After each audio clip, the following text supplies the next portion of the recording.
Welcome to today's episode of Print to Pixel, the podcast where we talk to marketing leaders and technologists about how omnichannel marketing is revolutionizing the way that direct mail and digital marketing work together. My name is Dennis Kelly. I'm the CEO of Postalytics, the leading direct mail automation platform that makes sending direct mail as easy as email. Today, we're speaking with direct mail expert Josh Gold. Josh is the VP of Client Services at RPM Direct Marketing and the publisher of the pre-sorted Bullshit newsletter. And that's bullshit with a star rather than an I. Yes. So as this is not a episode that is geared for children, we'll just use the full word. So this is a newsletter that is a weekly-ish newsletter for people who claim they don't do direct mail while quietly wishing their last campaign performed better. He's a very funny dude with a fresh take on the marketing world and its view of direct mail. So Josh, welcome to Print to Pixel. Thank you, Dennis. It's great to be here. Appreciate it. Well, we're thrilled to have you. We'd like to start with a little bit of the origin story. And so after you graduated from college with a BS in advertising, no pun intended there, you spent the majority of your career in the direct mail world. So help us understand, how did you get started? What were the key influences that have kind of kept you in this business for a very long time? Well, I always say ever since I was a child, I've always wanted to be in direct mail, of course, just like all of us in direct mail. And that's a joke. I think a lot of us just fall into this career. I don't know anyone, frankly, in direct mail. And I know a lot of people that really were begging, maybe you, Dennis, were begging to be in it your whole, childhood and high school, college. But during college, my aunt was kind of big in the magazine publishing world. And I worked for one of her magazines one summer.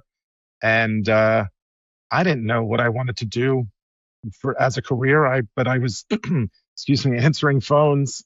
And it was the advertising sales office in Manhattan. And I thought, these people seem to be having a good time. They seem to be making money. So I don't know, maybe advertising seems like something that I would enjoy. Literally that I think was my first foray into advertising. And I thought, in 5 minutes, I'll be a magazine publisher and, running some big corporation, which didn't happen. And maybe thankfully, because magazines are having an interesting life these days. It's not what it used to be in the mid 90s. So I kind of pivoted. I was at one college and then went to another one up in Boston and pivoted into an advertising major. And really just because of that. And, once I graduated, I'm not going to go back too far, but I actually started my career at the Boston Herald, which is, I would say to kids, it was a newspaper. And then I have to explain, of course, what a newspaper was or is because nobody really knows. But it was an interesting Boston way to version start. of New York Post, right? Exactly. It was, and it was interesting to work for the Boston Herald because it was the secondary newspaper. It was the Boston Globe was the New York Times, or the LA Times, the big one. And we were always sort of competing against them. And it was always selling ourselves. And I worked in the advertising kind of research department, kind of supporting the ad sales staff. And it was interesting because we knew that any advertiser or potential advertiser, they weren't going to not advertise in the Globe. So instead it was, this is your reach with the Globe plus the Herald. This is how many more you would reach. It was always, think about us as an add-on, not a replacement. And that's sometimes how I think about direct mail, depending on who the client is or who the prospect is that we're talking to, because direct mail, we know it's not the only channel out there. And it's certainly part of that, as you already used the word, that omnichannel universe. And it's one of many different channels that advertisers are in. So I sometimes try to think about direct mail in that similar fashion. That being said, I somehow ended up in Los Angeles. And again, I didn't really, wasn't choosing direct mail, but I started it chose working you. for It shows me, of course. And yeah, I started working for an ad agency that specialized in direct mail. And I would say it started with a one the year 1990 something. And, you know, as you just said, it chose me. And just from there, I just kind of stuck with it because it's nice to have, it is nice to have an expertise in a specific channel. And I do like to think of myself, especially because I'm on the account side of advertising agencies. So we try to be generalists and well, know it all sometimes because we're account people. But we're generalists, but it's nice to have a specialty, but also sort of understand. I like to know my specialty, but also understand how it fits into the larger kind of marketing mix. So without boring everyone, I started at this agency in Los Angeles in direct mail, and then I've kind of been there ever since through different agencies, working for different types of clients across B2B and B2C, a lot of nonprofit work over the years. So that's where I got to where I am today. That's great. And I'm sure you've had a lot of successes along the way, and you've seen a lot of things that don't work, and we'll get into some of that. But today you're at RPM Direct Marketing, Direct Mail Marketing. Correct. Help us understand, what is RPM about, who the clients you serve, and what's your role over there? So RPM Direct Marketing, we focus on direct mail. We've stuck with this specific channel, and we like to say a lot of things, but we like to say that when you're with a general agency and you're with a brand agency, which obviously a lot of larger clients, a lot of larger advertisers need, and there's a lot of different channels. Sometimes direct mail is the afterthought. Sometimes it's, they're working on the big brand campaign, the big TV spot, all the fun digital stuff, the activations, TikTok, of course, things like that, social. And then it's like, oh yeah, let's do a postcard, or I guess we need to do this direct mail thing too. And it's typically an afterthought. So we like to say that, not only do we like to say, but we are specialists in direct mail. And we're also boutique. We're a little smaller. So since there's no kids, this is not geared towards children. We don't have the big agency bullshit. We like to say we don't. We're focused on direct mail. We keep ourselves sort of lean and tight and focused. And you work with people with 30 plus years of experience at RPM. You're not working with. I've worked for a lot of agencies over the years where, the new business guy comes in and the CEO comes in and they sell you and they say, like, yeah, you'll see us a lot. And then they throw it across. I'm sure Dennis, they throw it across the wall. Not that you do that, of course. They throw it over the wall and then you never see them again. And then the 25-year-old picks it up, right? Exactly. So Rick Rapay, who's the R in RPM, he and I are, focused on, driving new business, but then also focused on our current clients day in and day out. So we keep it, I was going to say lean and mean, not that we're mean, but we keep it lean and focused on really a few clients. So we specialize in internet service providers. We have a bunch of fiber internet clients and home services like home warranty, home insurance. So, clients like that, local supermarkets, et cetera. So, we're focused in those areas right now. And again, like I said, we keep it kind of tight and, we try not to, there's not a lot of overhead. There's not a lot of staff, where then all of a sudden there's a lot of fees to pay for all this staff. So it's us, and there's, of course, all the typical type of people that you would think of in terms of creative and media planning and strategy. But, again, we keep it small and lean and focus on our clients. That's great. We at Postalytics are also have had a lot of success in the fiber internet world and have a growing home services part of our business. Both of those industries are, doing really well at the moment, and so I think they're great places to focus. You and the folks at RPM Direct have been working with these clients. Is there a size to the client that you find to be, a best fit for the work that you guys are doing? I would say the mid to large size. I think it depends on the business, and without saying revenue numbers of clients, the huge, enormous, trillion-dollar companies, it might be a little bit too big for us. But I don't want to turn them away if any of those larger companies want to give us a call. But yeah, I would say the more mid regional size companies is really our sweet spot of where we work. Got it. Got it. Cool. Okay. Um, so shifting gears a little bit, in your bio, you talk about how most people think direct mail is dead, but the reality is, quote unquote, it just sucks when you do it wrong, and that quote, when it's done right, it's scalable, profitable, and cuts through the noise better than your 47th marketing email. So. I think that's such a great line, and it really captures a lot of the underlying spirit and intention in our creation of Postalytics.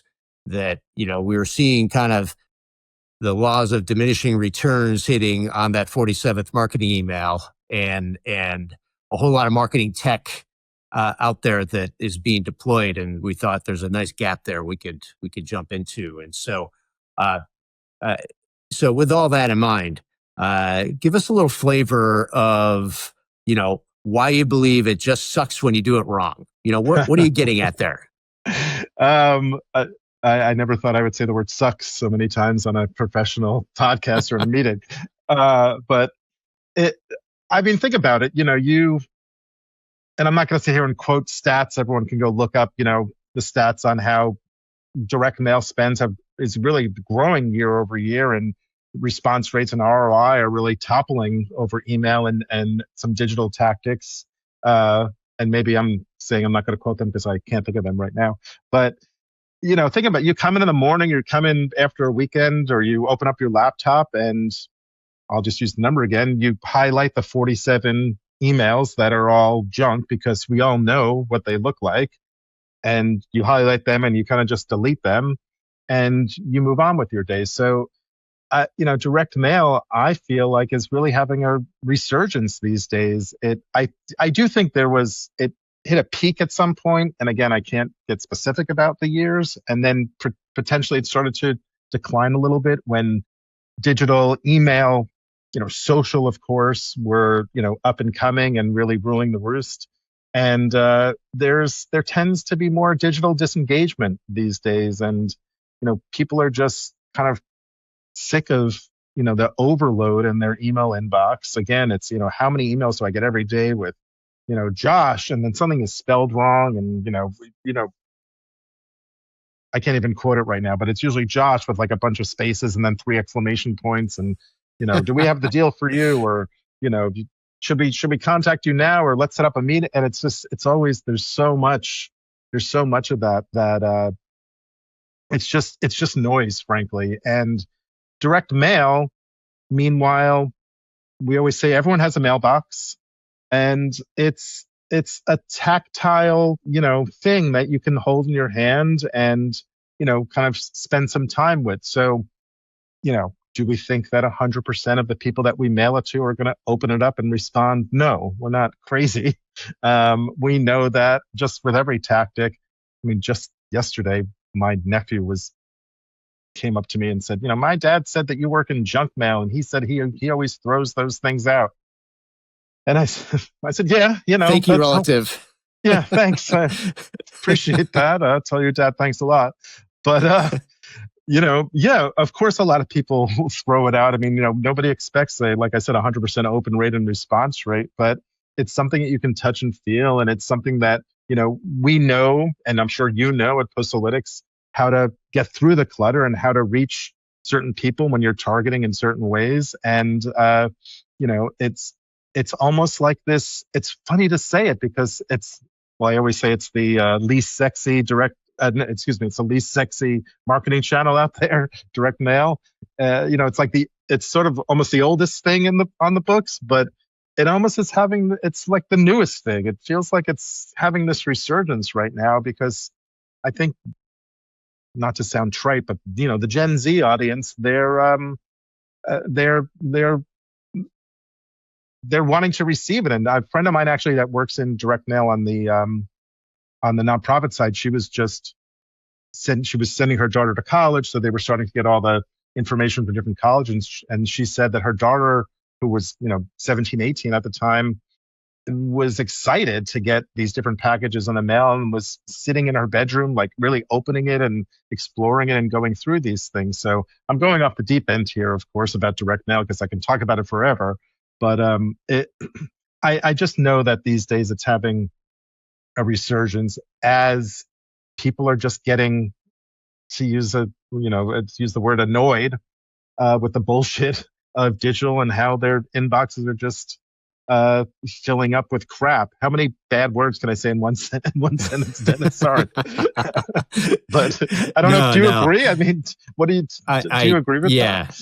I do agree with that. And I think one of the other dynamics that we observe is that while managing your email inbox is an overwhelming task for everybody every day, that the volume of mail sitting in your physical mailbox is substantially less than 15, 20 years ago, right? And if you think about it, most people are getting their billing statements and things like this now electronically. There's very few personal, cards and letters being sent anymore, right? So all that mail stuff is gone, and Right. so you go to your mailbox now, and you get 3 to 8 pieces of mail a day, maybe, and so you're not sorting through 20 things every day, and so unlike your email inbox, where, if you could get the number to 20, it would be like the greatest day in the last 15 years. So, Right. it's just an opportunity to stand out, right? Like there's not that many people there. So, everybody's bobbing, you're weaving by being in direct mail and in front of people in a way that is just less competitive than a lot of digital channels now. Thank you for taking my answer and just making it sound professional. I should just say what he said, what Dennis said. That's it's perfectly stated. Awesome. Well, so drilling in a little bit further, what are some things you're seeing today that are working for direct mailers? Some, tactics or strategies. What are some examples of things that, if you were to just advise the direct mailers out there, like start thinking about doing this? So, I mean, the first thing I do is I always go back to the original 40-40-20 rule, which we all know is, the success of a direct mail campaign is 40% offer, 40% target or list, and 20% creative, which creative people don't like to hear, of course, because it's not always about them, sorry to say. So I still, when I'm thinking about something, I still do start with, rule number one. It's like the oldest rule in the direct mail book. But the targeting, I think, in my personal opinion, is, and I think at RPM too, it's we believe is number one, with offer, kind of right there at number two. And the reason I'm saying targeting is number one is because there's so much technology these days in terms of ways to build models and using machine learning and AI, having that infuse into, just being able to find, we've always been building, lookalike models, taking a customer file and trying to find more people, of course, if you're trying to drive leads or acquire new customers. So trying to drive new customers that look like your current customers, doing a lookalike. But there's so many more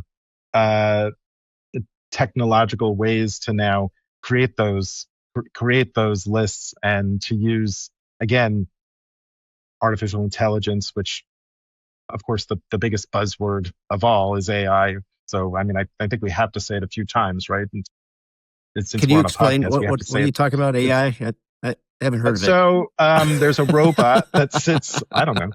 I work in direct mail. I have no idea. So yeah, I mean, so that, that's what I would say. And I'm not the guy that actually does that. We at RPM, I'm sure at Postalytics, we work with partners that actually does that work. And I just love using air quotes, but then they can just fill in those blanks for me. But I think that's one of the most important things these days, is to really leverage artificial intelligence and, really trying to hone in on, because you can have the greatest creative in the world. You can have the most perfect offer in the world, this free thing and get a free this and 20% off or 5 months free trial, whatever. And, everything is perfect. And if you send it to the wrong person, obviously, nothing's going to happen. So, I mean, and people could say that about offer as well, but that's why I think that targeting is really the most important. And that's where I would put most of my focus is really on the target and, using new tools.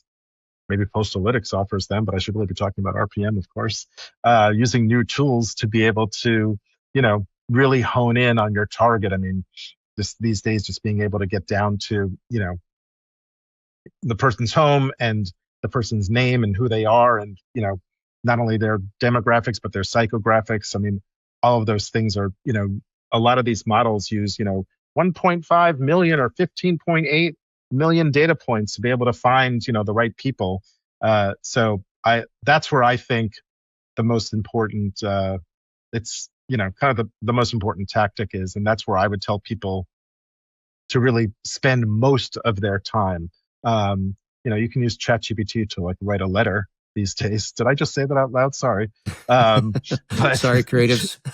Oops. I know my art director friends are really loving me right now. But, it's, besides that, I think that's to me, that's the number one. Yeah, no, I think that is wise advice. I think what we're seeing a lot of, as an automation platform, and obviously we built the software to do all this. It's a little bit of if you build it, they will come.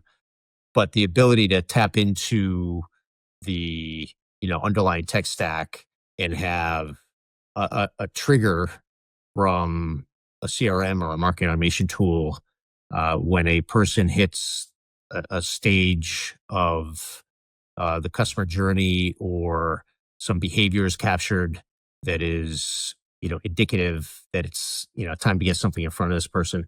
Having all that kind of happen on an individual basis. So just be able to trigger out one letter, one postcard at a time when the timing is perfect for this particular offer at this stage of this person's relationship with a brand. We're finding that to be, really a powerful tool, and it's precisely what you're talking about. It's really zeroing in and focusing on your targeting, and it's thinking about it a little differently, right? It's maybe a little further down the funnel or a little bit further along in the relationship where all this data exists about folks in these tech platforms, but that same idea is really the driver of success. That you spend a lot of time really thinking about who you're going to touch and when, and then the creative and the offer and everything kind of it gets built around that. That's what we're seeing. Yeah, and thank you for saying trigger, because that triggered that thought in my mind. A lot of times I'm so focused on acquisition, which is really those larger in the direct mail world, those larger mailings that get sent out, on a monthly or by every other month kind of basis. And the trigger touches are so important these days, and there's so much more you can do. Even website retargeting. I mean, back in the day. I mean, when you were first able to retarget someone visiting your website, it was all about digital retargeting. And now, someone hits your website, like you're saying, and you can get a piece of mail out to that person very, very quickly. Like you're saying, right place, right time. I mean, it's it's amazing what you can do these days. Am I promoting Postalytics more than I should be? I'm probably. I've brought you into my world now, Josh. You can't get out. Oops, It's sorry, too Rick. late. My boss. So, well, while we're laughing, let's talk about the newsletter, Pre-Sorted Bullshit. I think it's absolutely hilarious. And so you've got this kind of irreverent view of the world that you're putting out there, but at the same time embedding some real pearls of wisdom in what you're writing. You know, so much B2B content is, just so painfully dry. We've all been hit with proven strategies for providing insights into scalable models, over and over again. So you're certainly Sounds so going exciting. against the grain of that. So why did you start this up, and where are you going with pre-sorted bullshit? Well, to answer the second question quickly, I don't know where I'm going with it. Why did I start? So number one, I've been doing this for a while, and when I see this, just working in direct mail, working in the ad agency world, I'm a little older these days. People used to say to me, you're so young, you have so many years, and I don't know, a few years, maybe more than a few years ago, it just stopped. Like nobody. And now I say it to people. I'm like, what? When did that happen? I don't know if you're experiencing the same thing, Dennis, but yeah, there's actually a saying in my family. It's a quote. You're no longer an up and coming young man. Exactly. You're up and you've already been there, done that. So I just felt, and then, you go on to, well, let me start by saying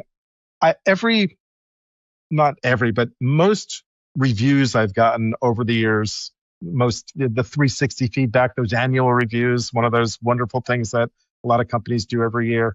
It really has always boiled down to two things. It was always, number one, you're funny, or I would say hilarious. Number two, you're strategic.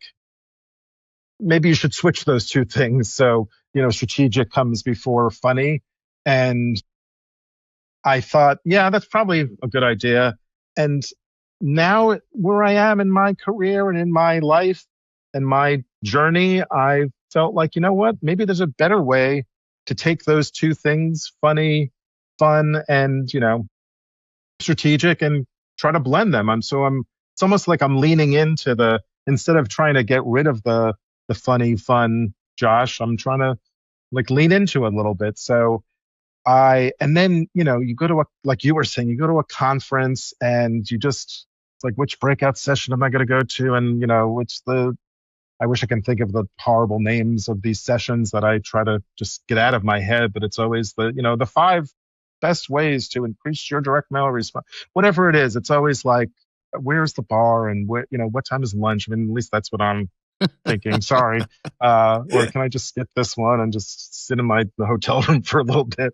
So between these conferences and just going onto LinkedIn and just reading the same, sorry to say, bullshit over and over again. And it's, a lot of people are looking for, jobs or trying to advance in their careers, which is wonderful. And they should be, of course. But it's just so much of the same. And I just thought, and especially direct mail, it's a little dry. I mean, let's be honest. It's a little, it's not the most, I know when people say direct mail, the next thing they say is not, it's hilarious. It's so much fun. It's not, I mean, sorry everyone, and, working in direct mail, but it's not the most fun thing to do in the world. And I just thought, like, how can I just continue to do this, something that I've been doing forever and something that I do love and I think I'm good at, but also, just add a little bit of humor into it. And so I sat down with, I like to call him Chad, my friend Chad, which is ChatGPT. It's my nickname for him. And tried to come up with some different names and just, what can I, how can I kind of lean into this a little bit? And I wish I could take the credit, but Chad came up with pre-sorted bullshit. And I just thought, it's just perfect. It's just, It's just, I'm of course, I mean, we all know in the direct mail world, when you're mailing and trying to pre-sort your list and trying to get a better postage rate. I mean, there's that definition of pre-sorted, but I'm just trying to kind of sort out all the bullshit and kind of, cut to the chase. It's a weekly-ish, and I like to say I'm really leaning into the ish lately because sometimes it's weekly, sometimes it's not, sometimes it's every other week. It's been a few weeks maybe, but it's, depends on how busy I am. It's summer. Thank you. It's summertime. But I try to just kind of comment on what's going on in the industry. And again, not in a dry way, but just kind of in a fun way. I try to, again, we have to say it a few times, AI. I try to, mention or kind of see what's going on in the AI world or what people are doing, in the last few weeks and maybe comment on that. I'll, I take a lot of walks, when I'm at home, and I always, there'll always be shockingly some direct mail coincidentally on the ground that I'll take a photo of and try to dig into. It's funny, of course, to me that junk mail, and we used to not be allowed to say the words junk mail, but I'll say, I think these days we can lean into the fact that, yeah, it's junk mail. It's fine. It's, and especially when it's on the ground with like a tire mark over it. So, but I try to I take a photo of it and I'll try to, dig into in a serious way. Like, why is this on the ground? What did they do wrong here? Like, why did someone just toss this out their window or apparently from a moving car? So, things like that. I just try to kind of dig into on a weekly basis in a fun way. So it's, hopefully people are finding it fun and interesting and not too long. And I started to make some T-shirts too, but I'm not going to try to sell them right now. But just trying to add a little bit of fun to this, wonderful world of direct mail that we're all in. So, like you said earlier, like I said somewhere, instead of someone trying to figure out why their 47th marketing email, didn't perform, maybe read a little bit about direct mail and how it can help you, and maybe laugh once, hopefully, while you're reading it. So that was a very long-winded answer. No, that's great. And to me, that the humor is the hook. And I can. There's no shortage of data and opinions to be consumed, right? And so that's for sure. If you can be entertained and have a laugh while you're learning something, then that's a really good thing. And so that's what I enjoy about it. It's well written, so. and your copywriting is your chat has been trained really well. So I write those. It's all me. So last question here. We're a podcast focused on omnichannel marketing. Lots of channels working together. How are you and the folks at RPM thinking about how you layer direct mail with other digital channels to create success? What are some things that you guys are doing? It's a challenge sometimes. One of our clients and one of our fiber internet clients, they are going through and it's not really a rebrand, but they're launching a new campaign, a brand campaign that'll probably go for 6 months or a year. And of course, they're thinking about it through the lens of TV and digital. And so it's this might not be the answer you're looking for, but it's a challenge sometimes because we're trying to balance. We always, with this specific thing that I'm talking about, and just in general, we know that direct mail is one piece of that omni-channel universe that we're in. And so we try to balance, in this case, the new brand elements, the new look and feel, the right colors, the right imagery. But we always have to say to ourselves, at the end of the day, unless it's me that's talking, we're not trying to entertain. We are trying to drive a response, a conversion, a sale. I mean, that is the job mostly of direct mail. So we do we say to ourselves, we have to infuse these new brand elements, but we're still doing direct mail. We're still sending direct mail to try to drive some type of action at the end of the day. So it's a healthy relationship, I guess. Sometimes, when you work with a client for a few years and you gain that trust, and they trust you and you trust them, and they know that direct mail is your expertise. It's sometimes there's a healthy pushback and a healthy back and forth, because if you send a letter, a number 10 package with inside, they're gonna, some art director on the brand side is gonna want to make, put a big photo on it and a big logo. They always say the number one feedback from a client is make the logo bigger.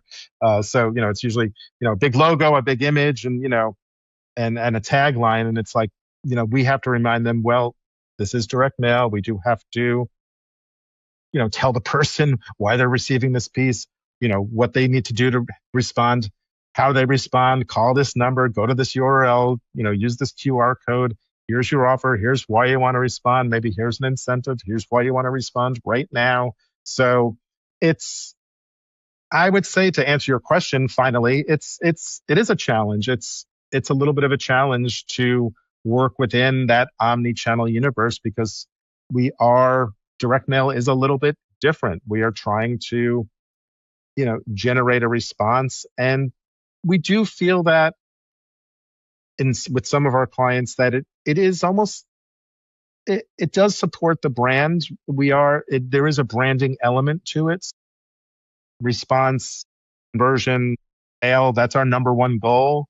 But we know we're supporting the brand as well. There is this balance there in between those two things. So I'm not answering a question, of course. I'm just babbling on about it, but it's a healthy balance, and we know that there's certain things that we have to do to match the look and feel of the brand and to work within those parameters. But at the end of the day, for the 80th time, and then I'll stop talking, it's direct mail, and we're trying to get that response. Does that make sense? It does. And I think you bring up something that I think is a very underrated part of direct mail programs that have consistent touches out there. In that I think it is building brand.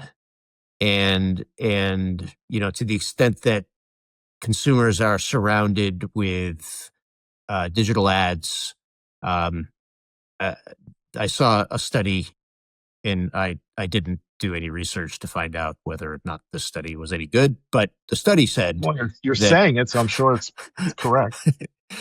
it's going to be on the internet, right? So right, so it's real.